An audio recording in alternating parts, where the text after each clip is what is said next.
The entire boardroom was laughing as CEO Grant Caldwell mocked a quiet archive assistant who dared to question an $80 million contract. Smirking confidently, he told her to call whoever she wanted. Call the president, call God. It won't matter because I'm the only one who decides anything in this building. Instead of arguing, the woman calmly pulled out her phone and dialed a number. The room kept laughing until someone answered. In an instant, the laughter died. Grant Caldwell's face turned pale and the entire boardroom fell into stunned silence. Because the voice on the other end of that call wasn't just anyone, it was the powerful founder who owned the entire company. And in that moment, everyone realized the woman they had just humiliated might actually be the only person who had just saved them all. The laughter echoed across the glass walls of the executive boardroom at Mercer Holdings Tower in Midtown Manhattan. Grant Caldwell leaned back in his leather chair at the head of the long walnut table, arms stretched comfortably, as if he were watching a comedy show instead of running a billion-dollar corporation. 7 executives sat around him in silence, no one moving, no one speaking. And in the middle of the room stood a woman no one in that building had ever taken seriously. Lauren Whitaker held a thin folder in both hands. Her fingers were tight around it, but her posture remained straight. She wasn't crying and she wasn't shaking, yet anyone who looked carefully into her eyes would have seen something breaking inside. "You have 5 minutes, Grant," Caldwell said, casually, his voice smooth but sharp enough to slice through the room.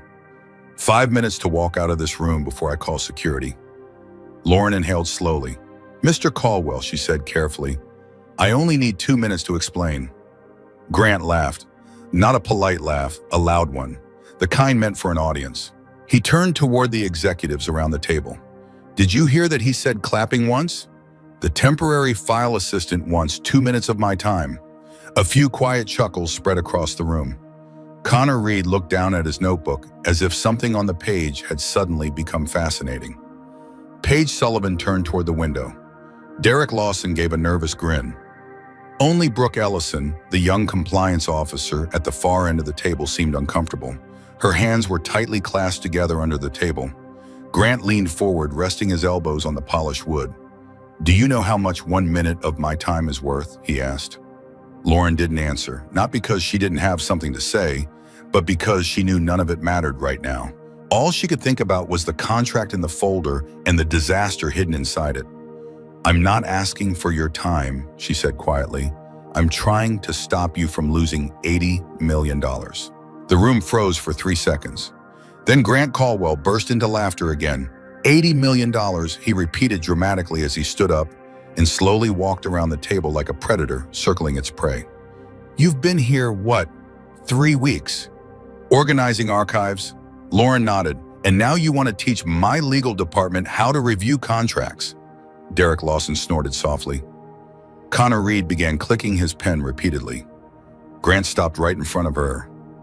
"You're a temp," he said quietly. "You're not even a full employee.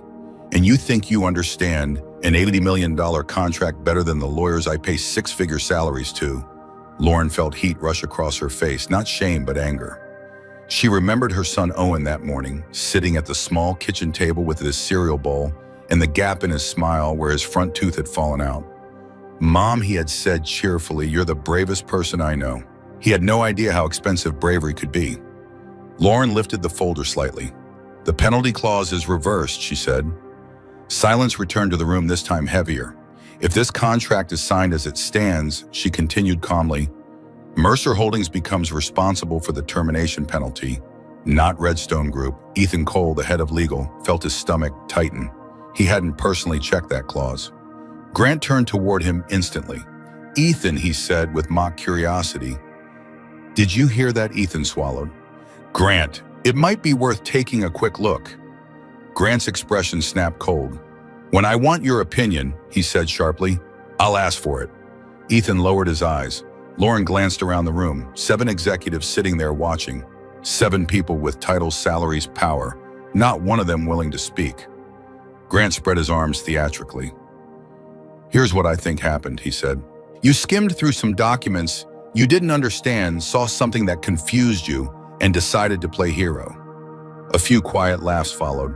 Trying to impress someone, maybe hoping for a promotion. Lauren felt the sting of humiliation rise in her chest. but she refused to let her voice shake. "I'm not trying to impress anyone," she said. "I'm trying to prevent a catastrophic mistake." Grant stepped closer, invading her space deliberately. "You think you know better than my legal department?" "No," Lauren replied calmly. She looked directly into his eyes. "I know what I read." The confidence in her voice made the room uncomfortable. Brooke Ellison looked up for the first time. Grant tilted his head slightly, studying Lauren as if she were some curious insect. "Well," he said slowly, "that's adorable." A few executives laughed again. Lauren closed the folder. "If you don't want to listen," she said calmly, "I'll formally document that I raised the issue." Grant's smile disappeared instantly. "Document it," he repeated. His voice dropped a tone. "You're going to file a report against the CEO of Mercer Holdings." Lauren didn't answer. Grant turned toward the room dramatically. "Would anyone here take that seriously?" No one spoke. The silence was the answer. Grant leaned closer again. "Let me give you some free advice," he said softly. "Go back to your desk. Organize your files. Forget this meeting ever happened. Because if you keep pushing this, the only thing you'll be documenting is your termination." Lauren felt something crack inside her chest. Not fear, loneliness. She turned toward the door slowly. Maybe this was pointless. Maybe she had done enough. Her hand reached the handle. Then Grant Caldwell said the sentence that changed everything. "Hey!" Lauren stopped. "If you're so sure you're right," he said loudly, "call whoever you want." He grinned at the executives around the table. "Call the President of the United States. Call God if you have his number. Because in this building, the only person who decides anything is me." The room erupted in laughter again. Lauren stood still for a moment, her hands still resting on the door handle. Then she slowly turned back. Something had changed in her eyes. It wasn't anger and it wasn't humiliation. It was decision. "You're right," she said calmly. Grant smirked. "I know I am." Lauren reached into her pocket and pulled out her phone. "I will call someone." Grant chuckled. "Oh, please do." The executives leaned forward slightly, thinking this was simply the final act of the humiliation. Lauren unlocked her phone, opened her contacts, and pressed one name. Then she did something no one expected. She turned on speaker. The phone began to ring. One ring. Grant crossed his arms confidently. 2 rings. Ethan Cole gripped his pen tighter. 3 rings. Brooke Ellison held her breath without realizing it. 4 rings. Connor Reed stopped clicking his pen. 5 rings. Then the call connected. "Hello." The voice that answered made Grant Caldwell freeze instantly. The color drained from his face and the smile vanished. His arms dropped slowly to his sides. Because he knew that voice. Everyone in that room knew that voice. It was the voice that owned Mercer Holdings. The voice that funded every project and signed every major decision. The voice of the man who had built the entire empire from nothing. Harold Mercer. Lauren looked directly into Grant's eyes as she spoke. "Good afternoon, Mr. Mercer. This is Lauren Whitaker. I need to report a critical error in a contract your company is about to sign." The boardroom went completely silent. Not the awkward silence from before, not the cowardly silence of people watching someone else being humiliated. This silence felt different. It felt like the ground had just begun to crack open beneath everyone in the room. And in that moment, Grant Caldwell realized something far too late. The woman he had spent the last 10 minutes humiliating in front of his entire executive team might actually be the most dangerous person in the building. What do you think Harold Mercer will do when he hears the full story? Do you think Grant Caldwell deserves forgiveness after humiliating Lauren like that? And if you were in Lauren's position, would you have walked away or made that call too? Tell me what you think in the comments. I'd love to hear your thoughts. The silence in the boardroom felt heavier than anything that had happened before. Grant Caldwell stood near the head of the long table, but the confidence that had filled the room minutes earlier had vanished. Across from him, Lauren Whitaker held her phone calmly, the call still on speaker, the voice of Harold Mercer echoing through the room like a distant storm rolling in. "Lauren Whitaker," Harold Mercer said from the other end of the line. His voice was calm, controlled, but there was a quiet authority behind it that everyone in that room recognized immediately. "Go ahead. Tell me what's happening." Lauren didn't rush. She spoke carefully, every word measured. "Mr. Mercer Holdings is about to sign an $80 million contract with Redstone Group. There is a critical error in the penalty clause. The responsibility is reversed. If this document is signed as it stands, Mercer Holdings will be responsible for the termination penalty instead of Redstone. The room went completely still. Lauren continued calmly. I attempted to raise the issue during this meeting, but the CEO declined to review the document. Grant Caldwell felt every eye in the room shift toward him. His throat tightened. On the phone, Harold Mercer spoke again, his tone slightly lower. Grant, is that accurate? Grant forced a thin smile even though his hands were beginning to sweat. It's likely a misunderstanding. The legal department already reviewed the contract. There was a pause on the line. Not a long pause, but long enough for tension to spread through the room like a slow crack in glass. Then Harold Mercer spoke again. Put Ethan Cole on the line. Ethan Cole, the head of legal, felt his stomach drop. He stood slowly and walked toward Lauren's phone as if approaching a courtroom witness stand. Yes, Mr. Mercer, did you personally verify the penalty clause in that contract? Ethan hesitated for just a fraction of a second. That fraction was enough. I supervised the legal review process, he said cautiously. That wasn't my question, Harold Mercer replied. The quiet in the room deepened. Did you personally verify the clause? Ethan swallowed. No. Grant Caldwell's jaw tightened. On the phone, Harold Mercer exhaled slowly. Then someone in that room needs to read the clause out loud, right now. Lauren calmly opened the folder she had been holding the entire time. She laid the contract on the table and turned to a page she had already marked. Clause 14.3, she said. Her voice was steady as she began to read. Each word seemed to fall heavier than the last. As the sentence reached its final line, the effect was immediate. Ethan Cole's face went pale. Derek Lawson leaned forward slowly. Connor Reed stopped clicking his pen. Paige Sullivan raised a hand to her mouth. Because the clause was exactly as Lauren had said. If Mercer Holdings signed the contract, the company, not Redstone, would be responsible for the penalty. An $80 million disaster. Grant Caldwell felt the room shift around him. The confident energy he had controlled minutes earlier had turned into something colder. Fear. On the phone, Harold Mercer spoke again. Grant. The single word sounded like an order. Yes, Grant replied quietly. Explain to me why a temporary employee was the only person in that room who noticed this. Grant searched for an answer, but none came. His mouth opened and closed again. But Harold Mercer interrupted him. No, don't answer that yet. The tone of his voice had changed. It was no longer curious. It was something far more dangerous. Lauren, yes, Mr. Mercer. How long have you been working there? 3 weeks. Another pause. Then Harold Mercer said something that made several executives exchange confused looks. I thought so. Lauren frowned slightly. Sir, I remember you, Harold Mercer said quietly. The room froze. Grant looked toward Lauren sharply. You remember her? He asked before he could stop himself. Harold Mercer ignored him. Lauren Whitaker. He continued slowly. You used to practice corporate law in Chicago, didn't you? Lauren's fingers tightened slightly around the edge of the table. Yes. Several executives exchanged shocked glances. Ethan Cole blinked. You're a lawyer, Lauren didn't answer him. On the phone, Harold Mercer continued speaking. You handled the Hallbrook International fraud case 8 years ago. A heavy silence followed. Lauren closed her eyes briefly. Yes, she said quietly. Grant Caldwell stared at her because everyone in the corporate world knew that case. The Hallbrook case had nearly collapsed a major financial firm until a young attorney dismantled the entire accusation piece by piece. That attorney had been Lauren Whitaker, the same woman he had just spent 10 minutes humiliating in front of the entire board. Grant felt something cold crawl up his spine. On the phone, Harold Mercer spoke again, and this time there was unmistakable anger in his voice. Lauren saved one of my companies once, he said slowly. She uncovered a contract trap that would have cost us over $200 million. The room went silent again. Harold Mercer continued, and now I'm hearing that she tried to warn you about another one, and you laughed at her. Grant said nothing. No one did, because there was nothing left to say. After a long moment, Harold Mercer spoke again.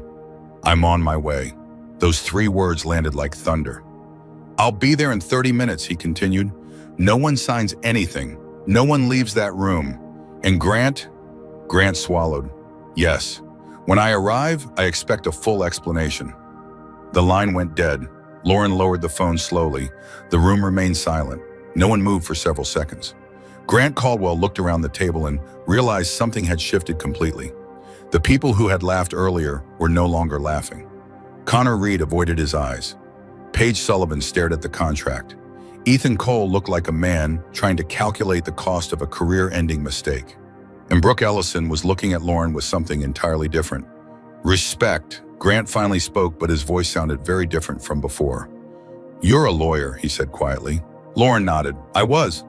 Grant stared at her, trying to understand what had just happened. "What are you doing organizing files in my archive department?" Lauren met his gaze calmly. "Trying to pay my rent."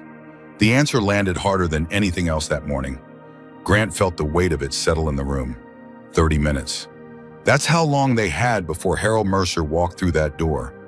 30 minutes before the founder of the company discovered exactly how his CEO had treated the woman who had just saved the company from disaster. And for the first time since he had taken control of Mercer Holdings, Grant Caldwell felt something he hadn't felt in years: uncertainty. The next 30 minutes inside the Mercer Holdings boardroom passed slower than anyone thought possible. No one spoke much after the call ended. The earlier arrogance in the room had dissolved into something thick and uncomfortable, like the air before a thunderstorm. Grant Caldwell remained standing near the head of the table, staring at the contract lying open in front of Lauren Whitaker. Only minutes earlier, he had been laughing, confident, untouchable. Now he could feel every second ticking by like a countdown. Lauren quietly gathered the pages she had spread across the table and slid the contract back into the folder. Her movements were calm, deliberate, almost detached from the tension surrounding her. She wasn't looking at anyone, but she could feel the eyes in the room constantly drifting toward her. Not with amusement anymore, with curiosity, with uncertainty. Connor Reed finally broke the silence. "So you're really that Lauren Whitaker?" he asked cautiously. Lauren didn't answer right away. She simply rested her hands on the folder. "I used to be," she said after a moment. The words hung strangely in the air. Ethan Cole leaned forward slightly. "Used to be," he repeated. Lauren looked toward the large glass windows overlooking Midtown Manhattan. The city moved far below them, cars sliding through traffic, people rushing along sidewalks, life continuing, without any idea that an $80 million mistake had nearly happened 30 floors above. "A lot can change in 8 years," she said quietly. No one pushed further. Across the room, Grant Caldwell studied her with a new intensity. The more he replayed the last 20 minutes in his head, the worse it sounded. The laughter, the mocking tone, the comment about calling God. And the worst part was that Lauren hadn't raised her voice once. She had simply been right. Grant cleared his throat. "Why didn't you say something earlier?" he asked. Lauren looked at him. "I tried." The answer landed harder than any accusation. Grant looked away. At the far end of the table, Brooke Ellison shifted in her chair. She had been silent throughout most of the meeting earlier, but now she spoke carefully. "If Lauren hadn't flagged this clause," she said quietly, "we would have signed that contract today." No one argued, because they all knew it was true. Ethan Cole rubbed his temples slowly. $80 million, he muttered. Derek Lawson leaned back in his chair, looking shaken. "That kind of mistake could trigger shareholder investigations," he said. "Regulatory audits, lawsuits," Connor Reed added quietly. "Or worse." The room fell silent again. Grant Caldwell checked his watch. 20 minutes left. He exhaled slowly and turned back toward Lauren. "Why are you working here?" he asked. Lauren seemed almost surprised by the question. "At Mercer Holdings," Grant clarified. Lauren gave a faint smile that carried more weariness than humor, because it was the point that was available. "That's not what I mean," Grant said. He gestured toward the folder. "Someone with your background doesn't end up organizing archive files." Lauren held his gaze for a long moment. Then she said quietly, "Life doesn't always follow resumes." No one knew how to respond to that. Another 10 minutes passed. The tension continued to grow with every second. Some executives pretended to check emails. Others simply sat staring at the contract on the table. Finally, the sound came. Footsteps outside the boardroom. Slow, confident. Everyone in the room straightened instinctively. The door opened. Harold Mercer walked in. The founder of Mercer Holdings was older than most people expected the first time they saw him in person. His hair had turned completely silver, and the lines on his face carried the weight of decades building one of the most powerful corporate empires in the country. But his presence filled the room immediately. The conversation stopped. The movement stopped. Even the air seemed to pause. Harold Mercer stepped inside and closed the door behind him. His eyes moved slowly around the table, taking in every face. Then they landed on Lauren Whitaker. For a moment, something unexpected crossed his expression. Recognition. "Lauren," he said softly. Lauren stood up. "Mr. Mercer?" The room watched the exchange carefully. Grant Caldwell stepped forward. "Sir, I can explain." Harold raised a hand without even looking at him. "Not yet." The two words were calm but absolute. Grant stopped speaking immediately. Harold Mercer walked to the table and placed his hands on the polished wood. His gaze dropped briefly to the contract folder before returning to Lauren. "Is the clause really reversed?" he asked. "Yes," Lauren replied. "Completely?" "Yes." Harold Mercer nodded slowly. Then he looked toward Ethan Cole. "Did you review this contract?" Ethan stood up quickly. "My department reviewed it, yes. That wasn't the question." Ethan hesitated. "No, I didn't personally review the clause." Harold Mercer turned his attention to Grant Caldwell. "And you dismissed Lauren when she brought this to your attention?" Grant's throat tightened. "I believe the legal department had already verified." "That's not what I asked either." The room seemed to shrink around them. Grant forced himself to speak. "Yes," he said quietly, "I dismissed her." Harold Mercer studied him for several seconds. Then he turned back toward Lauren. "You tried to warn them?" "Yes." And they laughed. Lauren hesitated. "Yes." Something hardened in Harold Mercer's expression. He looked slowly around the table. "Does anyone here want to explain why the only person who caught an $80 million contract error is a temporary archive assistant?" No one spoke, because no one had an answer. Finally, Harold Mercer looked back at Lauren. "I should have recognized your name sooner," he said quietly. Lauren said nothing. Harold Mercer's voice softened slightly. "The Halbrook case changed an entire industry," he continued. "You were the youngest attorney to dismantle a multinational fraud prosecution." Several executives exchanged shocked glances again. Harold continued, "You saved one of my companies 8 years ago." Lauren lowered her eyes slightly. "I remember," she said. Harold Mercer nodded. "But apparently the rest of my company doesn't." The room fell silent once more. Then Harold Mercer straightened and addressed the entire boardroom. Effective immediately, he said calmly, "This contract goes back to full legal review." He looked directly at Ethan Cole. "You will personally review every clause." Ethan nodded quickly. "Of course." Then Harold Mercer turned toward Lauren. "And you," he said. Lauren looked up. "You will assist in that review." Grant Caldwell blinked in surprise. Harold Mercer continued. "Because the last time Lauren Whitaker reviewed one of my contracts," he said slowly, "she saved my company." His eyes moved across the stunned executives. "And today," he added quietly, "she just did it again." The words Harold Mercer had just spoken seemed to linger in the air long after he finished. No one in the boardroom moved. The executives who had been so comfortable laughing earlier now sat perfectly still, as if even shifting in their chairs might draw attention they didn't want. Lauren Whitaker remained standing beside the table, her folder still in her hands, though she no longer needed it. Grant Caldwell felt the weight of every eye in the room pressing against him, and for the first time since he had become CEO of Mercer Holdings, the authority he carried felt fragile. Harold Mercer slowly pulled out the chair at the head of the table and sat down, the movement calm and deliberate. He placed both hands on the polished wood and looked around the room again, one face at a time. The silence wasn't accidental anymore. It was the kind of silence people fall into when they know the ground beneath them has shifted. So Harold finally said, his voice steady but unmistakably sharp, "Let's begin again." No one answered. His eyes settled on Grant Caldwell. "You laughed at her." Grant straightened slightly. "Sir, You laughed," Harold repeated, cutting him off gently but firmly. "And you invited the rest of the room to laugh with you." Grant felt the heat rise in his chest. He could sense the tension from the others at the table, everyone waiting to see how this conversation would unfold. "I believe the concern was unfounded," Grant said carefully. Harold leaned back in his chair, studying him. "That's not what I asked," he replied quietly. Grant's jaw tightened. Across the table, Brooke Ellison watched the exchange with wide eyes. Ethan Cole had gone completely silent again, staring at the contract as if it might explode. Harold turned slightly toward Lauren. When she spoke, "Did anyone here check the document?" he asked. No one answered. Connor Reed shifted in his seat. Paige Sullivan lowered her gaze. Derek Lawson pretended to reread a page of notes that no longer mattered. Harold Mercer nodded slowly.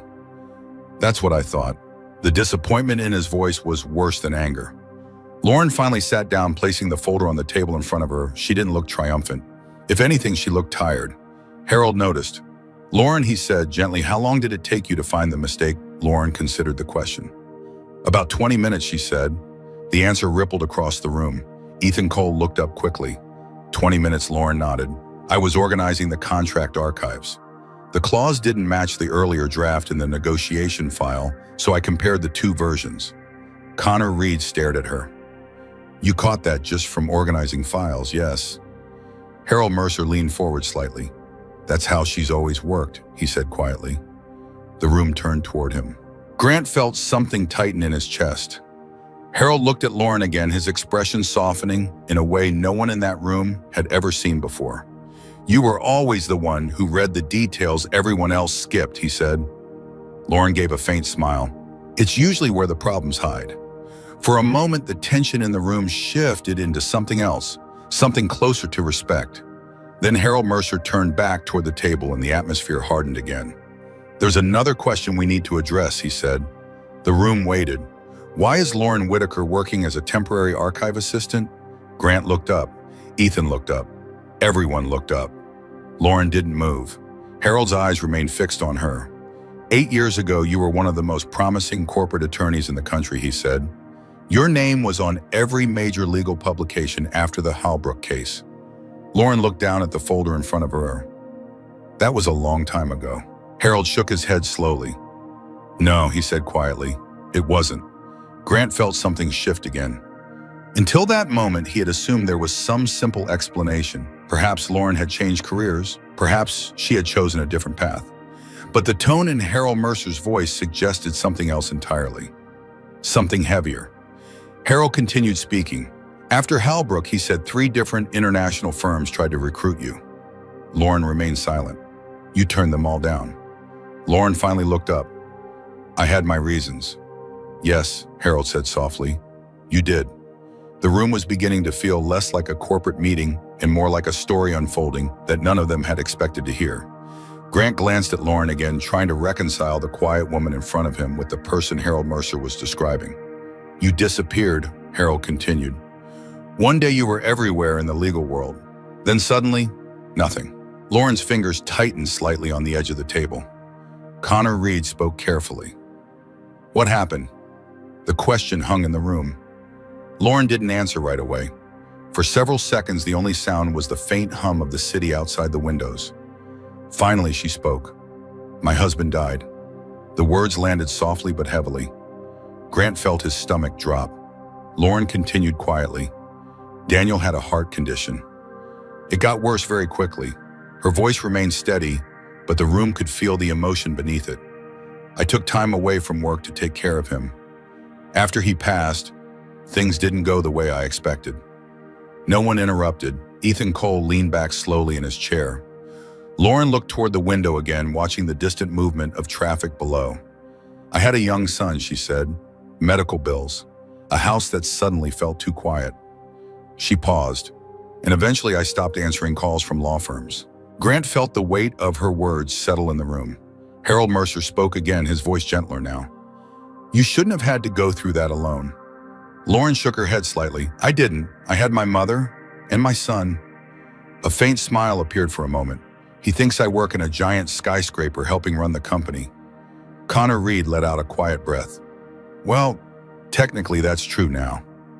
A few weak smiles appeared around the table. Lauren didn't laugh. Harold Mercer straightened slightly. "Lauren," he said. "Yes." "Why didn't you contact me?" Lauren looked surprised. "You had helped my company once," before he continued. "If you needed work, you could have come directly to me." Lauren held his gaze calmly. "I didn't want charity." The answer was immediate, firm. Harold studied her for a moment. Then he nodded slowly. "I understand." The room fell silent again. Grant Caldwell looked at Lauren differently now. Not as the temporary assistant he had mocked earlier, but as someone who had walked through something far heavier than any of them had realized. Harold Mercer turned back toward the table. "Lauren caught a mistake that could have cost this company $80 million, he said. "She did it quietly, without authority, without recognition." His voice hardened slightly. "And when she tried to warn us, we laughed." The weight of that statement settled over the entire room. Grant felt it more than anyone, because he had been the one leading the laughter. Harold Mercer stood up slowly. "This company was built on people who pay attention," he said. "People who respect intelligence no matter where it comes from." His eyes moved across the table. "Today we almost forgot that." Then he looked at Lauren again. "But fortunately," he added quietly, "someone in this building didn't." The room remained silent, because everyone understood something had just changed inside Mercer Holdings. And the person who had changed it was the woman they had almost ignored completely. For a long moment after Harold Mercer finished speaking, no one in the boardroom said anything. The city stretched endlessly outside the glass walls of Mercer Holdings Tower. But inside that room, the world had narrowed to a single truth. Everything that had almost gone wrong that morning had been stopped by someone the company had nearly ignored. Lauren Whitaker sat quietly at the table, her hands resting on the folder that had started it all. She didn't look proud. She didn't look angry either. If anything, she looked relieved that the storm had finally passed. Harold Mercer slowly turned his attention back toward the rest of the executives. His gaze moved from one face to another, lingering just long enough for each of them to feel the weight of the moment. "Companies don't collapse because of big mistakes," he said calmly. "They collapse because people stop paying attention to the small ones." No one argued. Grant Caldwell remained standing near the head of the table. For the first time since he had taken the position of CEO, the room felt very different. Authority had always come easily to him. Decisions, confidence, control, those had never been difficult. But humility was something else entirely. He looked toward Lauren. For several seconds, he seemed to be searching for the right words, but nothing came easily. Finally, he spoke. "Lauren, I owe you an apology." The room remained completely silent. Grant took a slow breath. "What I said earlier," he continued, "what I did, there's no excuse for it." Lauren met his eyes calmly. "I assumed you were wrong before I even looked at the document," he admitted. "And worse, I encouraged everyone else in the room to treat you the same way." Connor Reed shifted slightly in his chair. Paige Sullivan looked down at the table. Grant continued, his voice quieter now. "That kind of leadership doesn't deserve respect." Lauren didn't respond right away. The apology was sincere and everyone in the room could feel it. Finally, she spoke. "Everyone makes mistakes," she said. Grant shook his head slightly. "Yes," he said, "but not everyone gets the chance to fix them." Harold Mercer watched the exchange carefully. There was something important happening in that room, something that had nothing to do with contracts or legal clauses. It had to do with character. Harold turned toward Lauren. "When I offered earlier for you to assist in reviewing this contract, he said that wasn't just a temporary assignment." Lauren raised an eyebrow slightly. Harold smiled faintly. "I meant something more permanent." The executives around the table leaned forward slightly. Harold continued. "Mercer Holdings needs someone who understands details the way you do, someone who speaks up even when it's uncomfortable, someone who protects the company not just from bad contracts, but from bad decisions." He paused. "I want you to join the executive legal team." The words hung in the air. Ethan Cole looked surprised but didn't argue. Connor Reed nodded slightly. Even Grant Caldwell seemed relieved by the idea. Lauren sat very still for a moment. "I haven't practiced law in years," she said carefully. Harold shrugged slightly. "Skill like yours doesn't disappear." Lauren thought about the small apartment in Queens where her son Owen was probably finishing homework at the kitchen table. She thought about the medical bills that had once piled up, about the long months when every day had felt like starting over. Then she thought about something else. Her son's words. "You're the bravest person I know." Lauren looked back at Harold Mercer. "I'll accept," she said quietly. A small wave of relief moved through the room. But Lauren continued. "On one condition." Harold raised an eyebrow. "Name it." Lauren glanced around the table. "I don't want special treatment," she said. "And I don't want anyone else in this building to feel like they're invisible the way I did." The room grew thoughtful. "There should be a policy," she continued, "that allows anyone from an intern to a senior executive to raise concerns about contracts or decisions without fear of being ignored." Brooke Ellison immediately nodded. "That would strengthen compliance procedures too," she added. Harold Mercer smiled. "Then we'll make it official." Grant Caldwell stepped forward slightly. "And I'll personally implement it," he said. Lauren nodded once. "That's all I ask." The meeting ended shortly after that, but the story didn't end there. Over the following weeks, Mercer Holdings quietly corrected the contract with Redstone Group, avoiding the $80 million disaster entirely. The new internal review policy Lauren suggested was introduced company-wide, and it quickly changed the culture inside the building. Employees who had once felt invisible now had a voice. And something else changed too. Grant Caldwell, the CEO who had once laughed in that boardroom, became far more careful about the way he listened to people. Not because Harold Mercer had ordered him to change, but because that morning had forced him to see something he had overlooked for years. Talent doesn't always come with a title. Sometimes it comes quietly carrying a folder. 3 months later, Lauren Whitaker walked through the same lobby she had once entered as a temporary archive assistant. But this time the security guard greeted her by name, and a small plaque on the office door upstairs read Lauren Whitaker, Senior Legal Advisor. That evening, she left the building early. When she arrived home, Owen was waiting at the kitchen table with a drawing in front of him. "Mom," he said excitedly. Lauren smiled. "What's that?" Owen lifted the paper proudly. It was a drawing of a giant skyscraper with 2 small stick figures standing on the top floor. "That's you," he said, pointing. "Running the company." Lauren laughed softly. "Well, not exactly running it, but helping fix it," Owen said confidently. Lauren pulled him into a hug. "Yes," she whispered, "helping fix it." And in that quiet apartment in Queens, far away from the glass boardrooms and million-dollar contracts, the most important victory of all wasn't business. It was dignity. It was courage. And it was the reminder that sometimes the strongest people in the room are the ones nobody bothered to notice until the moment everything depended on them. Now I'd love to hear from you. What did you think about Lauren's story? Do you believe Grant Caldwell truly changed after what happened in that boardroom? And if you were in Lauren's position, would you have made that phone call? Or would you have walked away?